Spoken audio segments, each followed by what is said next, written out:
We are back from Collecticon here in Houston, Texas in 2023. What an amazing, epic event it was. Granted, it spanned the weekend of November 4th and the 5th. My wife Erin and I, we were just there on that Saturday for a few hours, and it was jam-packed. I cannot even begin to explain to you. And we got some great footage that we shot while we were there, some wonderful B-roll. I'm sure I will be able to splice in intermittently here with this wonderful opening that we're about to get into.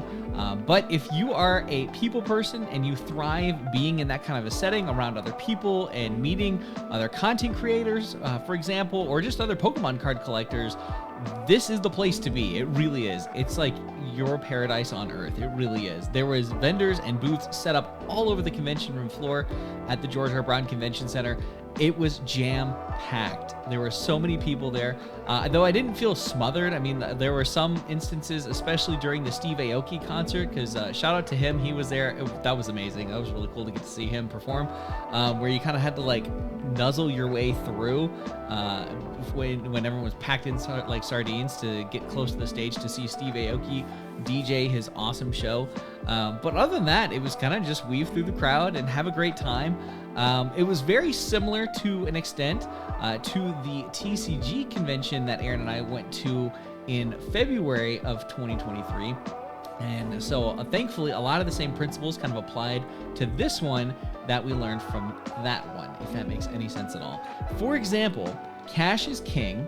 And a lot of these vendors are going to go out of their way, in fact, to do great deals with you if you have cash. Another great thing to have on hand is like a trades binder or just like an old ETB if you don't need it for anything, and have your sleeved raw cards in there that you're willing to either trade or sell or part with, whatever that looks like for you. For example, for me, I had some singles that I was okay parting with, and so I did do a sale. I was able to sell some Black Star promos for $90 to a wonderful vendor, and the nice thing about that situation to me is like there was no pressure to do that deal. He and I, we went back and forth, found a nice happy medium that we could agree upon, and then afterwards there was like absolutely zero pressure for me to go and spend that same cash on him, on his store, on his products, whatever. He was totally okay with just handing me over cash. I give him the cards, we shake hands, done deal, and I go about my business, and he has a great rest of his show too. It was really fun. Some of the great things that we were able to get our hands on and pick up while we were at the convention include a sealed booster box of Brilliant Stars, which I am so stoked to get into. We're not getting into it in this opening, but it will be coming in the very near future, don't you worry. We also picked up a handful of 151 UPCs at a really great bargain. That was awesome to be able to see those. Of course, if you have your card and you're like a debit credit card person, they are happy to accommodate you as well. Do not fret. It's just they have a little bit more wiggle room because they don't have to account for like that 3% little fee that they get slapped with for card charges and things like that. There were a couple of famous people. I'll start with the content creators and then kind of start working my way down the list from there. Two big content creators that I actually walked right past. One of them was actually doing an interview at the time, and I'm still looking to see if I can find that video. I pop up in the background of that video, I guarantee it. And I even like looked at the camera too, and I was like, so if I find it, I'll pull myself out and make my little claim to fame there.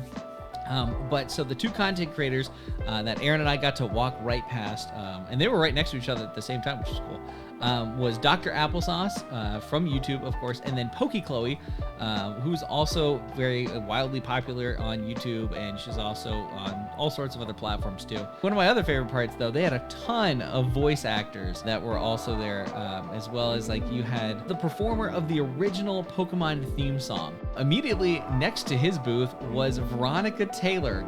Guys, the original Ash Ketchum voice actor.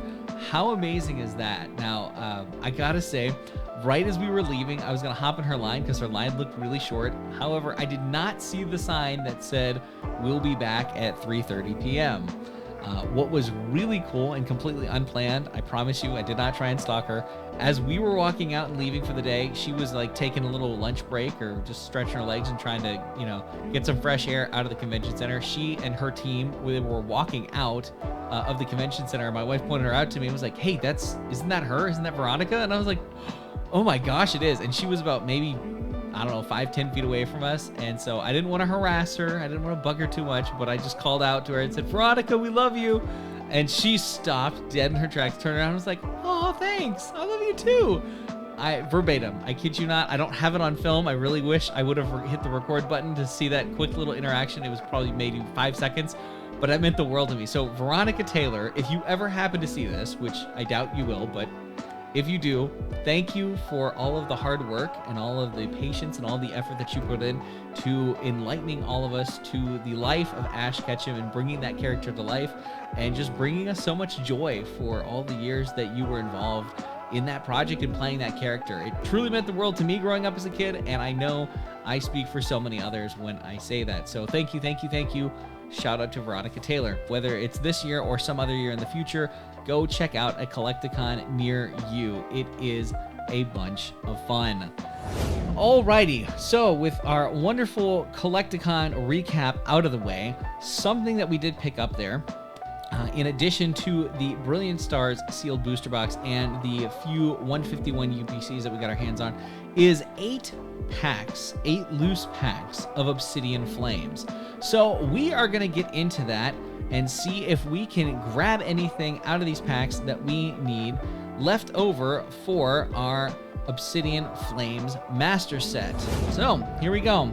We are getting into our first pack here. I figured I'd just stack them all up. No need to play any games of left, right today. We'll just go through it and see what is what. Hoping for the best, of course. We will see. And of course, guys, I am giving you all of the code cards. My gift to you, is it right side up? No, but I wish that it had been. There is code card number 1, dear friends, as we get things started with, it is in fact a metal energy. We got a Litwick, a Dino, that Charmander. There we go. We're gonna see some Charizard love. I don't know. Dratini, Wishcash, Kangaskhan. We got Camerupt. We got Run for the Trainer Love. We got Mawile, and we got that Scovillain, of course, everybody's favorite holo out of this set, Scovillain. Welcome to the party, Scovillain.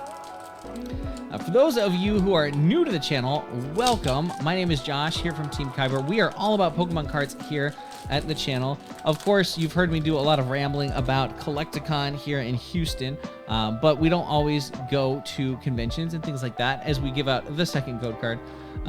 But I figured I'd just do a little brief recap on it. And of course, if you're a returning fan, a huge shout out and welcome to you, my dear friends of the Kyber crew. With a Darkness energy to kick this pack off, we got Oddish, we got Finizen, Herdier, we got Glimmet, Lapras. What are we getting into? Masquerain, Gumshoes, Larvesta, we have Barboach, and the Dragonite EX. There we go. It wasn't first pack magic, but it was in fact second pack magic. We take it all day long though, folks. We truly, truly do. We're gonna sleeve this bad boy up, put him in the back for good luck as we continue with the polls. Moving on, we are getting into pack number 3 of 8. Seeing what's what here. I think we do need that Dragonite EX for the Master Set. I could be wrong. I'll double check. And of course, I will post the updated numbers at the end to see where we stand as we issue out code card number 3. Man, these code cards coming in clutch, just like a Fire Energy does when you need it the most. Charcadet, Pawniard, Sinistea, Tadbulb, Dragonair. Makes some sense with that Dragonite we just pulled. Armarouge, Amoonguss, Magnezone. We got Rowlet, and into Toxtricity for the holo. Phenomenal. All right. Pack number 4. We're going to see if the halfway point brings us any luck, any love at all. Hopefully it does, but only time will tell. We are issuing out the 4th code card. There it goes. Flying off into the distance. We got electric type energy, some trainer love, Rockruff, Wiglet, Shuckle, Pupitar. We got Togetic. Come on. We got Volcarona, Paldean Wooper. We got Finizen. And Ortega for the Trainer Love. Let's go. Oh my gosh. Wow. That's some stunning artwork. And I love how the light catches it. Look at that. Wow. Man, oh man. That's what I'm talking about. I'm so glad that we pulled into that too. I know for a fact we need this one for the master set. So exciting stuff all around. Who knew that 8 loose packs was actually going to bring some heat? I did not. I never know what we're going to find when we open these things. I always hope for the best, but we've definitely have some openings where it's been a little bit of a letdown, to say the least. So it's always nice to find some love and to get some heat when you pull out of Obsidian Flames. Here we go. It is another code card. There you go. We are on to the second half of this opening with a Psychic Energy. Your boy LeChonk, Lampet, Togepi. Oh dear, Togepi. I love you so much. All right, we got Gloom, Altaria, Mawile. Ooh, we skipped somebody. We can't do that. It's against the rules, people. Come on. We know better than that. Bouffalant, Vulpix. What are we doing? Bonsly. We got Gita for the Trainer Love for the Holo. We have just a few short packs left to go, dear friends. This is another code card. Take full advantage of it. Make it your own. Enjoy it. There's a Fighting Energy. We're getting a good mix of energies today. Bisharp, Magneton, Timple, Heatmore, Poltergeist. All right. Toedscroll. Ninetales looking majestic as always. We got Lillipup. We got Toxel. We get anything? And the Palafin for the Holo Love. Second to last pack here for this 8 loose pack Obsidian Flames opening from none other than Collecticon. We are moving and grooving as we issue out the code card. There it is. For the love, for the community, for the Kyber crew. It's another Fire Energy. We got Bronzor, Snubble, Capsakid, Drillbur, Abominable, King Gambit, Oinkalone, Bellabolt, Wadino, Entei for the Holo. My wonderful friends, this is in fact the last pack of today's opening. So if you haven't done so already, please head on down, smash that like button. Not only does it help us grow tremendously here as a channel on the platform, it also helps grow the overall Pokemon community at large here on the platform. So, in fact, it is a win-win for everybody as we issue out the final code card for today's opening. All right, let's see. Are we getting any Charizard love? We doing anything crazy out of this pack with a Lightning Energy to kick it off? Bunsweet, Magnemite, Larvesta, Rowlet, Floatzel, Wishcash, come on, Kangaskhan, we have Probopass, Drillbur, oh, come on, baby, and into the Reveroom EX for the last pack magic. Let's go! Oh, you gotta love when it happens. Oh, that's so great. Oh, yes, makes our day. What a phenomenal way to close out that opening. That's going to do it for today's opening. Be sure and leave a like on this video, and if you haven't done so already, consider subscribing to the channel so that you too can become part of the Kyber crew. Also, don't forget to hit that little bell notification button so that you don't miss any awesome content that is coming your way in the very near future. Down in the comment section below, let us know, have you ever been to a Collecticon before? If you have, I would love to hear about what your favorite parts of your Collecticon experience were. And as always, stay safe. I love you. Have yourself an awesome rest of the day, and I will see you in the next one.